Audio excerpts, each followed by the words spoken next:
At some point in its long and very interesting history, our dear planet Earth was sort of snoozing, just doing its planetary thing, spinning around the sun. And then, bam, life starts getting fancy. Plants and animals start strutting their stuff, showing off their complexity. Fast forward a bit, about 65 million years ago to be exact, and a cosmic disaster strikes, or at least that's what we presume. An asteroid probably smashed into Earth, wiping out the dinosaurs and other big animals. We can't pinpoint specifics about the asteroid, but we do know that it was extremely large and it crashed into our precious planet, creating a dusty mess that settled everywhere. You can still find remnants of that dust layer in sedimentary rocks today. If you dig beneath it, you'll uncover a whole bunch of fossils. These prehistoric creatures were living it up before the asteroid crashed the party. Think of it as the planet going on a cleaning spree, leaving a bunch of empty spaces waiting to be filled. And guess who took the opportunity? Mammals. These furry little critters were the ones to rise to fame. But why is it that this disaster became such a great opportunity for mammals? It's pretty simple, actually. With no big bullies around, they grew, multiplied, and had a population expanse. All kinds of mammals joined to fill in the blanks. Primates, rodents, basically, the whole furry gang. We're talking about placental mammals, marsupials, and even egg-laying mammals, adding some serious variety to the mix. We like to think of primates as our closest relatives here on Earth. What's their story? Well, around 63 million years ago, just a couple of million years after the dinosaurs' final dance, the primates decided it was time for a family reunion. They split into two groups, the dry-nosed primates, who became the cool monkeys and apes we know today, and the wet-nosed primates, who went off to become lemurs and aye-ayes, hey-hays. The fun didn't stop there. About 58 million years ago, the dry-nosed primates began their own little mission. One special guest called the Tarsier, arrived on the scene, featuring big eyes that were perfect for late-night shenanigans. This Tarsier took a different path from its primate relatives, embracing its unique niche and evolving separately. To this day, the Tarsier is the only primate that feeds exclusively on meat. These little guys have a taste for insects, small birds, rodents, and even lizards. But that's not all that makes them unique. Their eyes are twice the size of their brains. Also, their heads can do a full 180-degree spin, just like an owl. Because of their features, the Tarsiers are the true kings and queens of the night. With their superpower of ultrasonic tracking, they can spot their prey instantly. Plus, their legs and feet are like springs ready to launch them into action. They've got this special ankle bone called the tarsus, which gives them those epic leaping skills. Hence the name, if you were wondering. But let's leave these little critters to rest and get back to our story, shall we? About 55 million years ago, the Earth cranked up the heat, literally. This sudden hot pod was a bit too much for many deep ocean dwellers and plants to handle, and they bid their farewells. But hey, every goodbye is an opportunity for something new, right? The oceanic mammals known as cetaceans, saw their chance and took it. They splashed into those empty niches, becoming the rulers of the sea. In this category of creatures, you can find the blue whale and the dolphin. A special primate guest made an appearance around 47 million years ago. Scientists now affectionately call the fossil of such a creature Ida. This little wonder caused quite a stir. Initially hailed as the missing link in human evolution. But here's the hilarious part. It turned out Ida was not one of us dry-nosed primates, but a cheeky wet-nosed one. Moving forward to 40 million years ago. This is when another big event happened in the primate world. The New World monkeys, our distant cousins, decided to take a different path and branch off from our lineage of Old World monkeys. They packed their bags and set off to conquer South America, where they're still living it up today.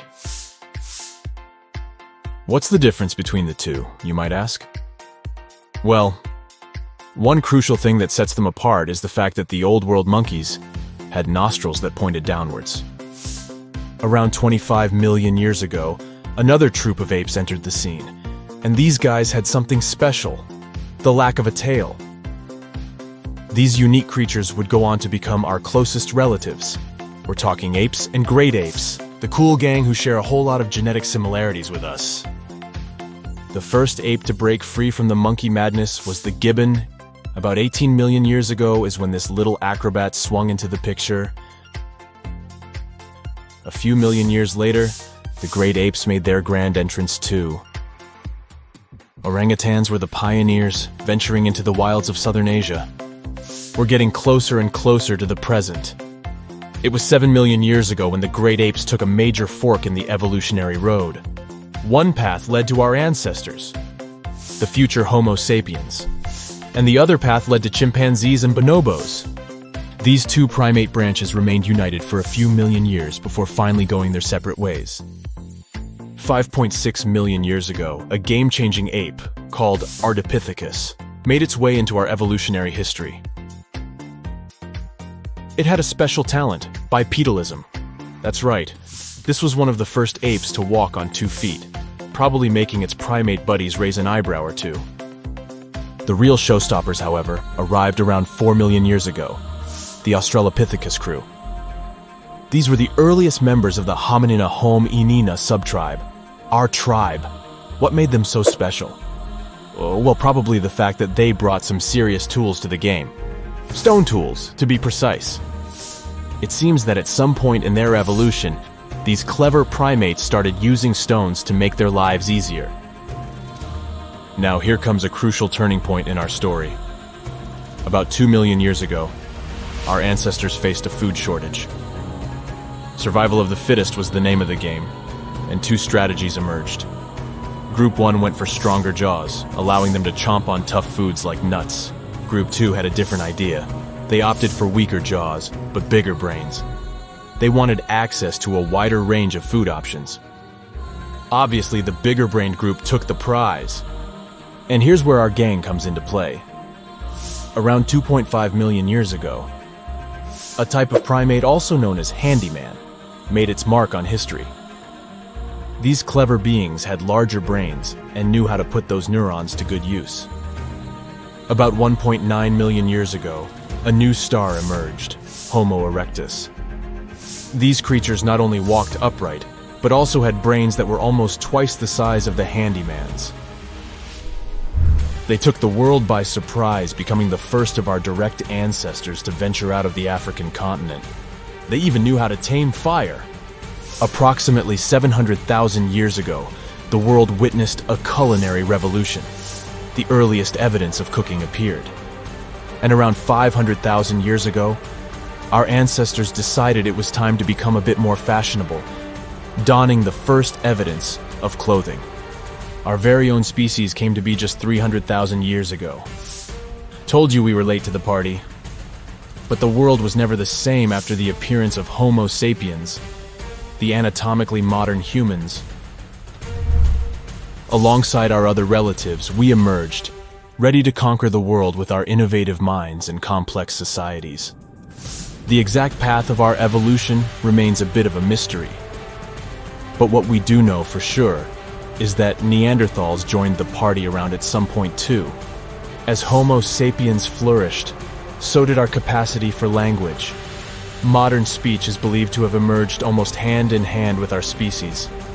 We started expressing ourselves, sharing stories, and shaping the world with our words. So, there you have it. It took 13.8 billion years of cosmic history for humans to make their entrance. Think about it. 99.998% of the time since the Big Bang, we weren't even around. Our species, Homo sapiens, is the toddler of the Earth's family, existing for just the tiniest fraction of the universe's timeline. Yet, in this blink of an eye, we've managed to unravel the entire story that led to our existence. The story won't end with us. It's an ongoing saga, still being written with every passing moment. That's it for today. So hey, if you pacified your curiosity, then give the video a like and share it with your friends. Or if you want more, just click on these videos and stay on the bright side.